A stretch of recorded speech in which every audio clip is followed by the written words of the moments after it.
Present situation ఎలా ఉందంటే, caller ఎగరేసి ఎగరనట్టు ఉండాలనమాట. అసలు 'ఎన్టీఆర్' లాంటి సింగిల్ టేక్ యాక్టర్‌ని పెట్టుకొని, ఆయన క్యారెక్టర్‌ని ఎలా రాయకూడదు చెప్పండి. మొత్తం పొటెన్షియల్ అంతా వేస్ట్ చేశారు. నాకు తెలిసినంత వరకు 'హృతిక్ రోషన్' గారి కెరియర్‌లోనే one of the worst entry అసలకి. నేను తాగితే చిన్న బార్లని ఏర్లైతే వీర్లని లైన్ కడతా మైక్ పట్టి స్టేజ్ ఎక్కితే బోల్ట్లన్నీ టైట్ అయితే నైట్ అయితే. ఇంక ఈ మూవీ గురించి సింపుల్‌గా చెప్పాలంటే, it's a one time decent watchable movie అంతే. అంతకు మించి ఇంక ఈ సినిమాలో ఏం లేదు. చాలామంది ఏంటంటే 'దేవరతో' కంపేర్ చేస్తున్నారు. యస్ మీకు సీరియస్‌గా ఒక విషయం చెప్పమంటారా? 'Devara' interval fight is greater than 'War 2' entire movie. అంత దరిద్రంగా అయితే ఉంటుంది 'వార్ 2' మూవీ. ఇంకా మీకు 'వైఆర్ఎఫ్ స్పై యూనివర్స్' గురించి ఒక చిన్న స్టేట్మెంట్ అయితే చెప్తాను వినండి. 'YRF spy universe is a universe that have no logics, no common sense, no efforts, anti-gravity fights and fights in a unwanted grandeur foreign locations and senseless investigation. But this universe hero is more powerful than Superman and he has a one spy girl. He is hotter and must have a bikini scene and have a golf with group of songs in a public pool or water something. That is must in this universe. Also, the villain is a very damn fast man. And also, this universe must follows one important rule. You know what it is? In every movie, the following comrade of the hero was always betrayed him, and it is a mind-blowing twist. And they were cut it like a big interval. That is the special about this universe, right? The Marvel DC universes are not even close to this virus universe. That much of high, that much of impact, they were created in the theaters. They were created in the Indian audience, you know. ఇంకా ఈ వెటకారాన్ని అంతా పక్కన పెట్టేస్తే literally వీళ్ళు తీసే ప్రతి మూవీలో ఇదే రిపీట్ అవుతూ ఉంటుంది. బట్ ఈ మూవీలో ఏమైనా మారిందంటే ఏం మారలేదు. మన సౌత్ నుంచి ఎన్టీఆర్ అని వెళ్ళాడు. ఈ మూవీలో మెయిన్ హైలైట్ ఏమన్నా ఉంది అంటే అది ఎన్టీఆర్ గారే. అలా ఎన్టీఆర్ గారిని అట్లాగే యాంటోగనిస్టులో చూస్తుంటే అసలుకి చాలా బాగా అనిపించింది. అండ్ యాక్టింగ్ గురించి మనం చెప్పనక్కర్లేదు, ఎక్సలెంట్గా చేశారు అంతే. ఎన్టీఆర్ అన్న ప్రజెన్స్ అసలుకి నెక్స్ట్ లెవెల్ ఉంటుంది.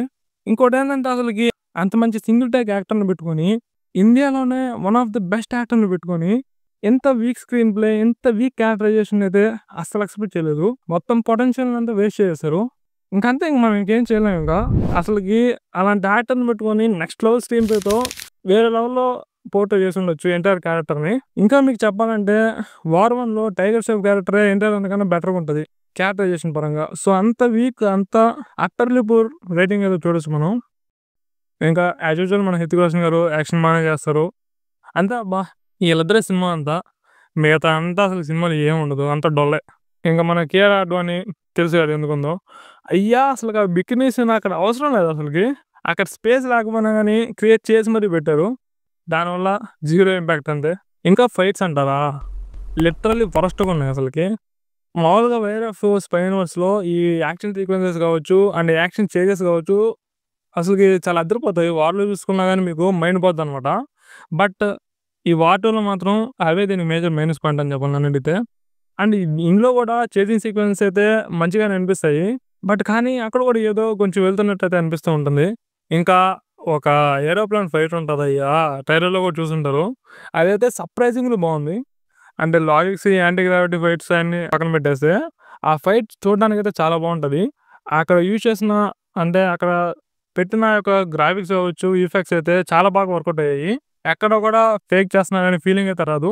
అది మనం మెచ్చుకోవాలి. ఇంకా గ్రాండర్నెస్ అయితే ఆబ్వియస్లీ తెలిసిందే కదా. 'వైఆర్ఎఫ్ యూనివర్స్'లో ఏదైనా పాజిటివ్ థింగ్ ఉంది అంటే అది గ్రాండర్నెస్ మాత్రమే. సో గ్రాండర్ పరంగా అలాంటి ప్రాబ్లం లేదు, కానీ కొంచెం ఈ స్క్రీన్ ప్లేలో చూసుకుంటే మూవీ ఇంకా బాగా తెచ్చేది. ఇంకా ఆల్రెడీ చెప్పాను కదా నేను స్టార్టింగ్లో, 'హృతిక్ రోషన్' గారి ఎంటైర్ కెరీర్లో ఎంతకు మించిన వరస్ట్ ఎంట్రీ సీన్ అయితే అసలు ఉండదు అనుకుంటున్నాను. ఆ ఫైట్ ఏందో, అసలు అక్కడ వచ్చే బీజిఎం ఏందో, అసలు అబ్బా ఘోరంగా ఉంటుంది. ఇంకోటి ఏంటంటే మన ఎన్టీఆర్ అన్న ఎంట్రీ సీన్ అయితే చాలా రెట్లు మేలు. అక్కడ కూడా కొంచెం విఎఫ్ఎక్స్ ప్రాబ్లం తెలిసిపోతూనే ఉంటుంది, విఎఫ్ఎక్స్ అని చెప్పి. సో అది ఓవరాల్గా అక్కడ ఎన్టీఆర్ అన్న 6 ప్యాక్ చూపించాల్సినంత అవసరం కూడా లేదు. ఏదో కాని చేశారంటే కాని చేశారు అంతే. మీకైతే అసలుకి వీడు ఏందేందో చెప్తా ఉన్నాడో, ఏందేందో లాగుతా ఉన్నాడు అని అనిపించుండొచ్చు. బట్ ఇంకేం చేస్తాం గైస్, ఆ సినిమాలో పర్టికులర్గా పలాంది బాగుంది, అరే ఇక్కడ బాగా చేశాడు కదా అని చెప్పుకునేటట్టు ఏం లేదు అక్కడ. నేను చెప్పాను కదా, ఫైట్ సీక్వెన్స్ ఒకటి అక్కడక్కడ కొంచెం ఏదేదో బాగుంది అనిపిస్తుంది, కానీ ఇంకా సినిమాలో చెప్పుకునేంత మ్యాటర్ లేదు. ఇంకా అందుకనే ఏదేదో చెప్పినట్టు మీకు అనిపిస్తుంటది. సో అది గాయ్స్, ఇంకా హోప్ ఈ వీడియో మీకు నచ్చిందని అనుకుంటున్నాను. వీడియో నచ్చితే మాత్రం ఖచ్చితంగా మన ఛానల్‌కి అయితే సబ్స్క్రైబ్ అవ్వండి. అండ్ పక్కన ఉన్న బెల్ ఐకాన్ కూడా కొట్టి పెట్టండి. పడుంటుంది అలా. And stay tune.